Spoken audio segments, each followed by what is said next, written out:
Hello and welcome to the Chef United Way YouTube channel. We are doing a match preview right now on West Brom versus Sheffield United, obviously. It's tomorrow night at 8 p.m, Wednesday the 18th of August from the Hawthorns, but also on Sky Sports Football. Welcome, Hal. How are you doing, my friend? Good. Looking forward to this one. Yeah. Let's get into it. Let's get straight into it. Let's not mess about. Well, the game is quite rightly, as you say, Sky Sports Football, 7:30. Our watch-along starts on this channel, also at 7:30. The referee for this encounter, Nick, is Matthew Donoghue. He from, I know you've got the Donoghue face on. Not Matthew Donoghue. He's from Manchester, so not too far a trip for him. And I think that if you look at historically, he's been fair to us. Let's put it that way. Fair enough. I love how you're really concerned about how far he's got to travel. I don't care. I don't care. He's just a referee. He's more likely going to be in a good mood if he hasn't had to travel from Cornwall. He's going to just down the road. As we know, Ben Davis, he was saying that trip from Lancashire is not always that easy, but he'll be fine. It's not that far.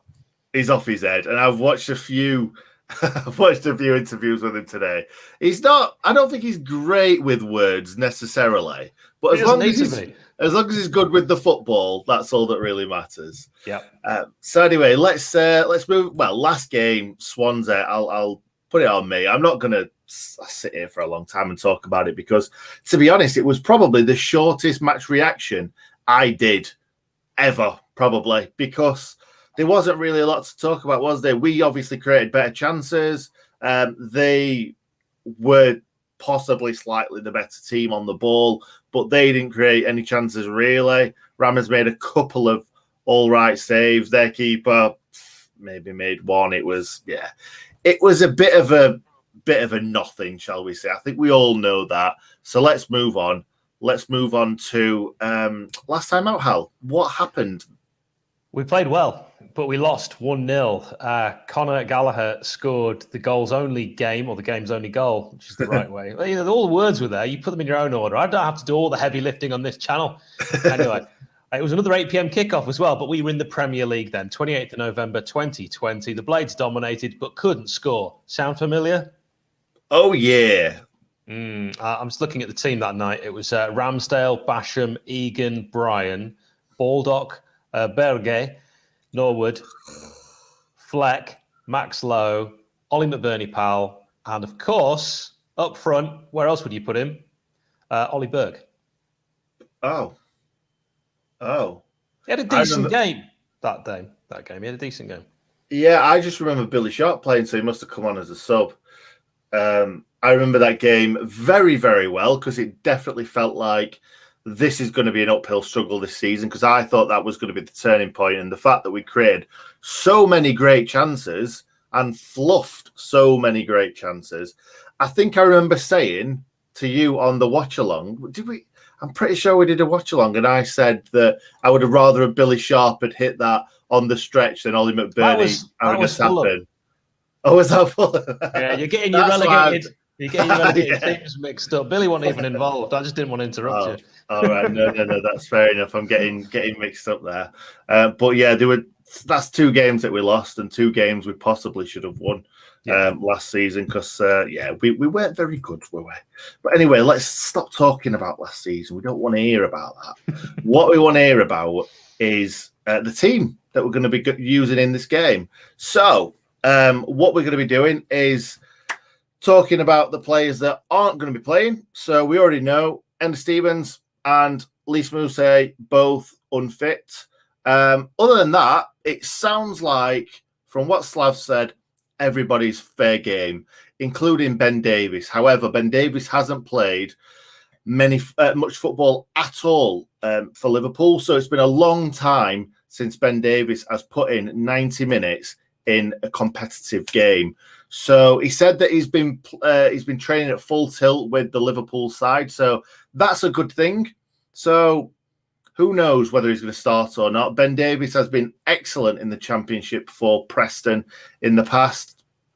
So I feel like he could come back into this game. He might be a little bit jaded or whatever from not playing too much football, but I think that he could slot in straight away. And do you know what, Hal? What I'm going to do is I'm going to go through the team and I'm going to, we've not spoken about this yet. I want you to tell me what you think about what I'm going to say right now. So Rammers, hopefully. Ooh, controversial. Because actually we've already had people in the chat saying maybe if his heart's not in it, give Verips a chance. That's if his heart's not in it. We're not saying whether it is or isn't. But if his heart's probably not been in it in the last 2 games, and he's played in them, and he's done all right. No, I'm saying if his heart's not been in it, he'll have not been in it. You're a professional cynic, and your heart's not in it. I mean, I think personally, Ramos plays while he's here. He'll play. He's a goalkeeper, mate. It's not like he has to run his heart out or whatever. He's stood between the sticks, saving balls. So yeah, for me, if he's still here, he's got to play. I'm sure he will be. The game is tomorrow. But then I'm going to go for, and this is why I've brought you up on screen, 3 centre-backs. 3 central defenders, Hal. Chris Basham, John Egan, Ben Davis. Straight in there. Straight in there. However, because I thought Jack Robinson had a good game against Swansea, I'm going to play him at left wing back. Not sure about that, but we'll see. I just feel like Jack Robinson had a good enough game. But is he going to be bombing down left wing back? Yes, he can do it. No, he can do it. We saw him do it at Goodison Park, but he's more defensive minded. I would say if he's fit, Reece Norrington-Davies. I agree with that, but the only reason why I said that is because I feel like he had a good game against Swansea. A few people said he didn't have a good game, which I was a bit confused about because I thought he played very, very well.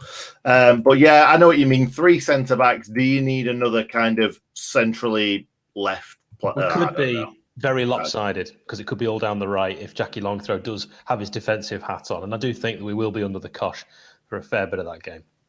Yeah, well, maybe we need kind of 5 big, strong lads defending if that's the way we're going to play. But anyway, then I have gone Fleck, brought him back in because I thought we were really lightweight in the midfield. So I feel like we need a strong central 3, Norwood, Berger. And then I've gone for 2 up front, obviously, because that's all that's left, in Didsey and Brewster. What do you think to that? I don't hate it. You've got to bring Fleck back. I know he's been poor form, but on his day, Fleck is the midfield. Zanderberge needs to play like he did in the first game, not like he did at Swansea away, where he was fairly ineffectual. Because when he does drive forward with the ball, there's no one else like him in the Championship. He's like a cheat code and he's magnificent. And we think that he does want to stay. And Norwood, I reckon Slav will get the best out of Oliver Norwood and he'll return to Oliver Norwood that got us promotion in the first place. People seem to be quick to forget, just because his set pieces have been quite pants recently, that he is actually, on his day, still a fantastic footballer. He's not too old. He's not beyond getting back to that. And he will. And if anyone can, Slavisa Jokanovic can, because we know he did before get the very best out of Oliver Norwood. So, yeah, I don't hate it. What are you gonna go for then? Because we haven't put a graphic on social media. So what would you change? I would have Ben Osborne's always in my team. You know that because I just think he gives you everything that he's got. So he definitely did against Swansea as well. Every rubbish ball that he had, you were very harsh. You were very harsh on Ben Osborne, and I think the comments reflected that. So I would probably play Ben Osborne, either at left wing back or instead of John Fleck. I haven't seen them in training. If I'm the manager and I've seen them in training, I know whether John Fleck is getting back to John Fleck or not. I don't know that. From what I've seen, Ben Osborne starts ahead of him in midfield for me. Possibly, even though you just said that Fleck needs to come back in. Yes, if I'd seen him in training and I knew I was like, that's the John Fleck of old. I can't be sure. Go on then, tell us about West Brom, mate. Right, West Bromwich Albion, as we call them on this channel, now managed by former Barnsley boss Valerian Ishmael. They opened their Sky Bet Championship campaign with a very entertaining 2-2 draw with Bournemouth, who'll probably be in the shake-up at the end of the season. Then they were just hanging on, really, to beat Luton 3-2. They have been the opposite of the Blades. They've been creating a host of chances, and they have been very exciting. Now, you compare that with Sheffield United. We are averaging just 0.64 expected goals for XGF. across our 2 matches. West Bromwich Albion do the exact opposite. I mean, they create chances. So this is one thing that we should possibly be concerned about, and why I mentioned we could be under the cosh. West Brom will probably be without Robert Snodgrass and St Kitts and Nevis international Romain Sawyers. Used to play at Walsall. Other than that, there are no real known issues. They've got a pretty much full-strength side. No one's really going to be patched up. I think they'll go 3-4-3, Nick. I think they'll go Sam Johnson in goal. I think they'll have O'Shea, Carl Bartley, remember him, Matt Clark, Darnell Furlong, whose dad played for the Blades, Jake Livermore, Alex Mowat, who I did want us to sign, Connor Townsend, good player, also Grady Dina Nagana. I remember that. Do you remember Callum Robinson? Who? Yep, he'll play as well as Carlin Grant. So that's your West Brom news. Well, thank you very much for that. I'm sure we'll get on to talking about Sir Callum of Robinson in a bit. But let's talk about score predictions, Hal. What are you going for? Oh, go back to the start of last season and see how ridiculously optimistic we were. It's actually quite painful. I've just changed my tune. It's beaten it out of me. Do you remember when football used to be exciting? I am saying 1-0 WBA. Come on, mate. Come on. I don't make me be. That. Don't make me be the positive one out of the two, because you are Mr. Positivity, aren't you? Yeah, in the right circumstances. Yeah, there's some times when you don't want to be positive. Yeah, well, I've gone half positive, shall we say. I've not gone as bad as you, but I originally put 0-0, and I thought, I can't predict a 0-0. Like, who predicts a 0-0 for their own team? I predict a riot. Yeah, exactly.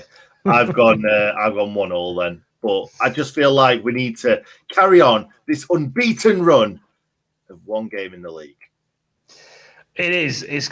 I know. I mean, I've got to be honest, David. It's not like me, but I'm trying a bit of reverse psychology because I always predict that we're going to win. So I'm going against it, seeing what happens. If we win, I'll just keep predicting that we're going to lose. Yeah, I'm sure you did that last season and it didn't help. No, it did. I started doing it at the end of the season when Heckingbum took over. And how many did we win at the end? It was like 3 and 6. Was it? Jack, thank you. £1.79p. Can we pay not to discuss Callum Robinson? Well, actually, that brings us on beautifully to our played for both. And actually, the rule is if it's £1.99 or more, we will listen to what you say. Absolutely. Just missed out. Let's just bring the graphic up on screen. We're not going to be... This isn't going to be up the whole time because obviously you want to see our beautiful faces.